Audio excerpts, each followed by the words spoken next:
I'm going to show you how you can add a contact info email or business email on your YouTube channel in just a few steps. So if you find this guide helpful, don't forget you can subscribe and like the video for more.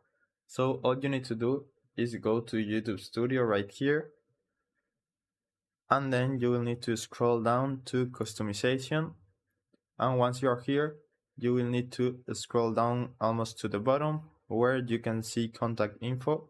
So this will let people know how to contact you with business inquiries. So in my case, I'm gonna put the my email right here.